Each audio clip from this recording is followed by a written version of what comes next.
On termine la journée du Business Expo en compagnie de Sarah Lasserie de New Air Organisation. Merci de me recevoir. On était ensemble l'année dernière, Oui. presque à la même heure. Alors depuis, Qu'est-ce qui s'est passé? il s'est passé des choses avec Business Expo. Tu as participé un petit peu plus à l'organisation. Quelle était Alors, ta pas fonction? forcément à l'organisation, mais à la commercialisation voilà, de l'événement sur cette troisième édition. Donc, l'objectif était d'apporter du renouveau et puis des nouveaux exposants à cette troisième édition. Donc, c'est chose faite aujourd'hui, parce que voilà, le salon compte 142 exposants. Mhm. Donc, je suis contente d'avoir apporté ma petite pierre à l'édifice sur cette troisième édition. Alors c'est peut-être un peu tôt pour te demander de faire un bilan de la journée, mais à vue de nez comme ça, est-ce que tu es satisfaite de ce qui s'est passé? Écoutez, on aura un retour des exposants, c'est Ouais. surtout ça qui parle. Ouais. Moi, me concernant, c'est la troisième édition pour moi en tant qu'exposante également. Et j'ai toujours des bons retours, l'occasion de revoir des clients, de voir des prospects et de caler des rendez-vous pour les prochaines semaines, que ce soit pour du partenariat sportif ou du community management. Alors tu es toujours partenaire du hack handball, du hack rugby?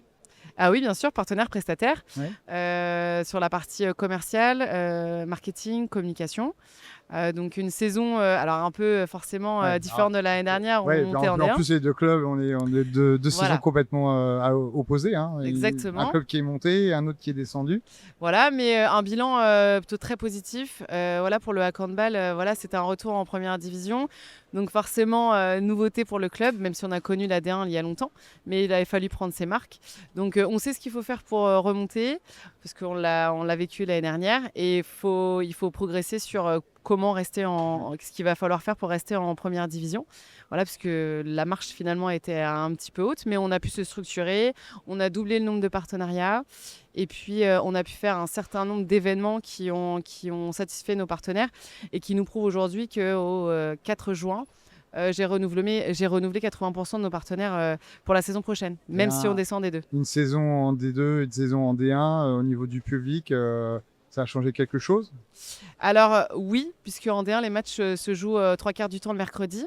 Donc il a fallu appréhender, adapter le public, qui est un public familial. Donc le jeudi matin, il y a des calls.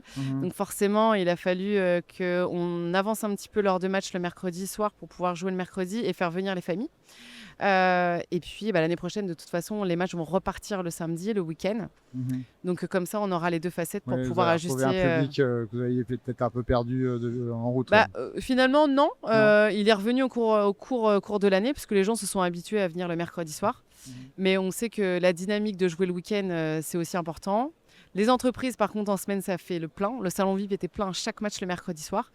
Donc en fait, que ce soit le mercredi ou le samedi, voilà, il y a du pour et il y a du pour et du contre sur les deux dates. Et le rugby, donc une saison aussi un peu charnière pour un nouveau projet. Exactement, une saison charnière, comme tu dis, avec une nouvelle présidence, une nouvelle équipe. Donc il a fallu prendre ses marques avec une nouvelle équipe sportive également sur le terrain. Donc l'objectif, c'est de repartir l'année prochaine en Fédéral 3 avec des équipes, une équipe qui est en train de se construire et des joueurs qui vont gagner des matchs la saison prochaine.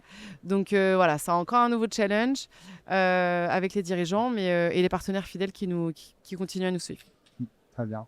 Est-ce que tu as quelque chose à ajouter sur cette année qui vient de passer? La saison est passée super vite, comme d'habitude, mais de plus en plus vite. Voilà, ravi encore d'avoir partagé la 10e année avec le hack rugby et le hack handball. Et New Air a fêté ses 10 ans au mois de mai. Je ne l'ai pas encore fêté ou annoncé. Le Gataka, 10 ans au mois de juin. Ah bah voilà, voilà. Une décénie d'événementiel, de beaucoup de choses, un Covid. C'est vrai. On est passé à travers tout ça, mais on est encore là. Exactement. Donc dans 10 ans, on espère qu'on sera toujours là, au Business Expo. Exactement, pour la 13e édition de la Business Expo. Et puis que les clubs et le parcours souhaité avec des remontées en première division, Fédéral 2, Fédéral 1 et puis autant de partenaires et de rencontres en tout cas avec les entreprises. D'accord, très bien. Merci Sarah. Merci, mon petit Greg. Tu vas pouvoir profiter de l'afterwork du Business Expo. Allez, c'est parti, on y va. Allez, bonne soirée.